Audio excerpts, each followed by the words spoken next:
Bonjour et bienvenue à tous dans cette nouvelle saison de 15 minutes de grâce et de vérité. Et j'ai le plaisir de vous accompagner. Sans plus tarder, nous allons louer le Seigneur avant d'écouter la parole de Dieu. Amen.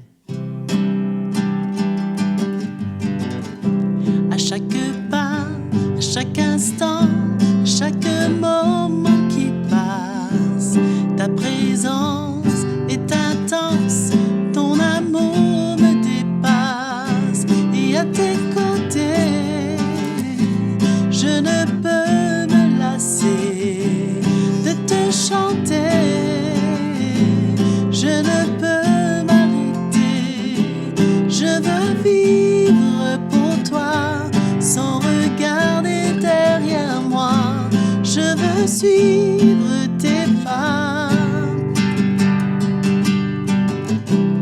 Mon cœur vibre à ta voix et chaque fois que tu parles, je suis rempli de joie.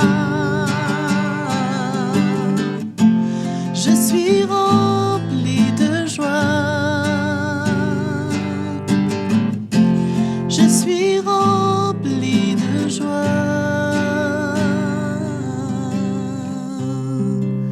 Alléluia. Allons maintenant écouter la parole de Dieu.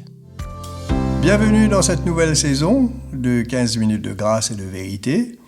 Je suis très heureux de pouvoir être avec vous et je remercie Joël aussi pour sa participation avec nous. Joël, merci de nous accompagner et merci pour tes chants et surtout le chant que tu viens d'interpréter qui nous a conduits à aimer et adorer le Seigneur.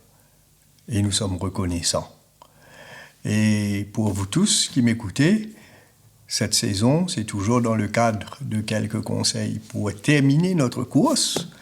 Et durant cet épisode, je vais vous parler de qu'y a-t-il dans ton cœur?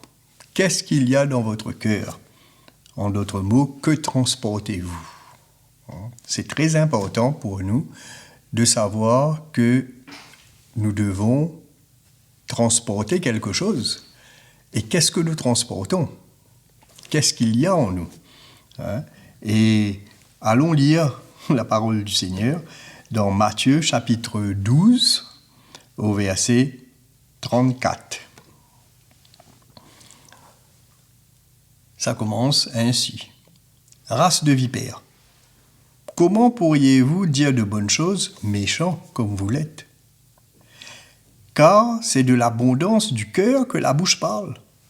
L'homme bon tire de bonnes choses de son bon trésor.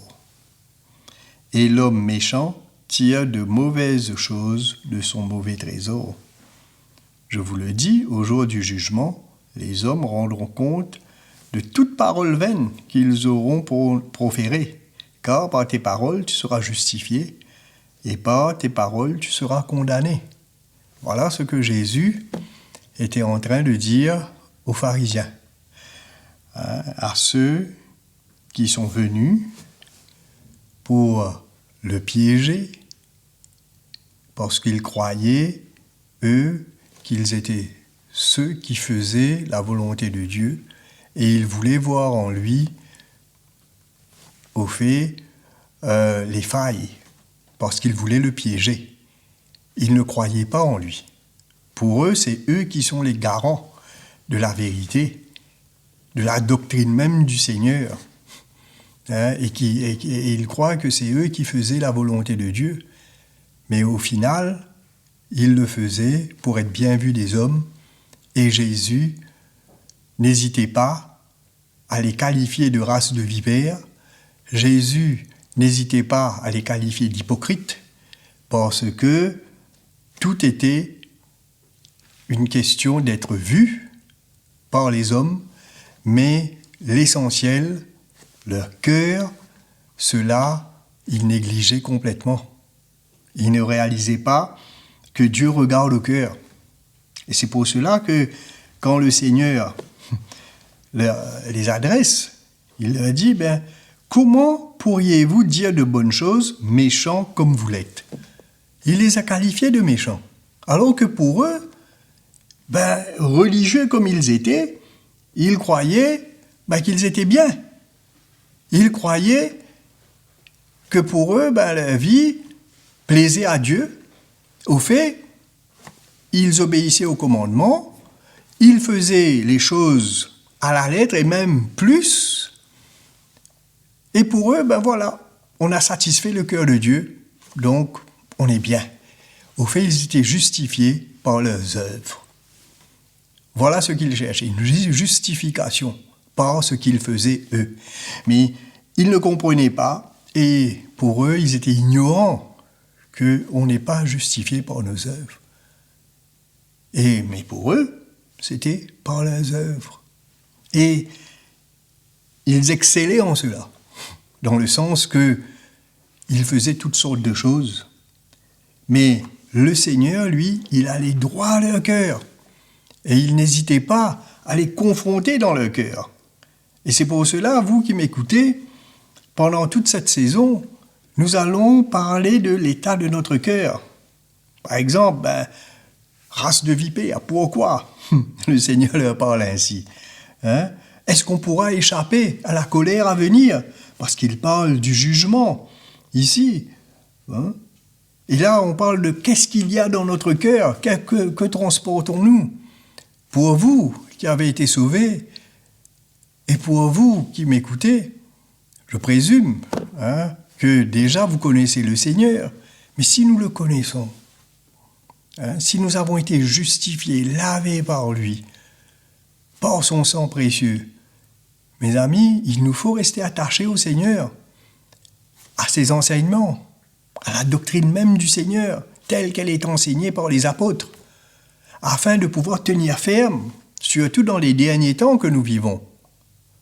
Il ne faut pas oublier ce que la parole de Dieu nous enseigne, surtout dans le livre de l'Apocalypse, dans le dernier chapitre, où le Seigneur dit « Voici, je viens bientôt, et ma rétribution est avec moi pour rendre à chacun selon son œuvre. » Et juste avant, il dit, au verset 11, « Que celui qui est injuste, écoutez bien, soit encore injuste, que celui qui est souillé se souille encore, et que le juste pratique encore la justice, et que celui qui est saint se sanctifie encore. » Comment pourrions-nous faire cela si on se satisfait avec notre état tel que nous sommes aujourd'hui et on croit qu'on est arrivé alors que nous savons parfaitement que nous vivons dans une chair et que nous sommes sujets à toutes sortes de pressions,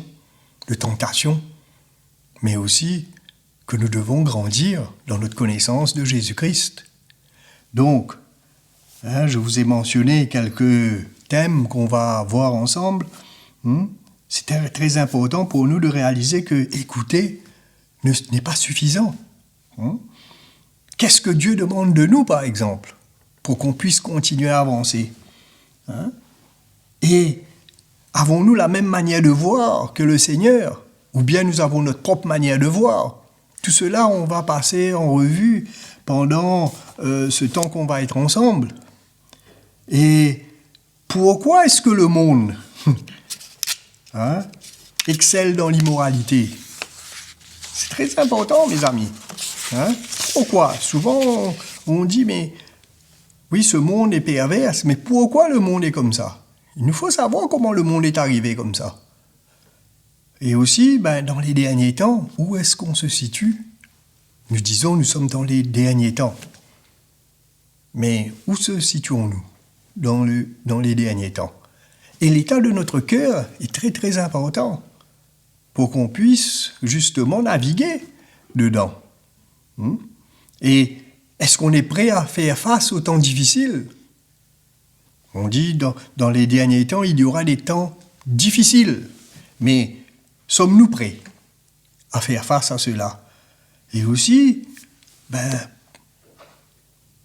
dans quel camp nous sommes? Est-ce que nous sommes pour l'Éternel? Est-ce que nous sommes pour Dieu? Est-ce que nous sommes pour Christ qui bâtit son Église? Ou bien nous suivons tous les courants, tous les mouvements, et nous courons après chaque voix que nous entendons, ou bien nous demeurons fermes dans ce que nous avons reçu, tout en sachant de qui nous l'avons reçu, sur ce fondement apostolique qui a été posé dans l'Église, dont moi-même et mes collègues qui sont venus avant vous ont parlé et ne cessent de vous rappeler, afin que nous demeurons fermes, afin de ne pas perdre notre vocation. Ceux qui nous parlent, ceux qui nous entourent, est-ce qu'ils sont vraiment nos amis? Avec qui sommes-nous amis? Et qui sont nos amis?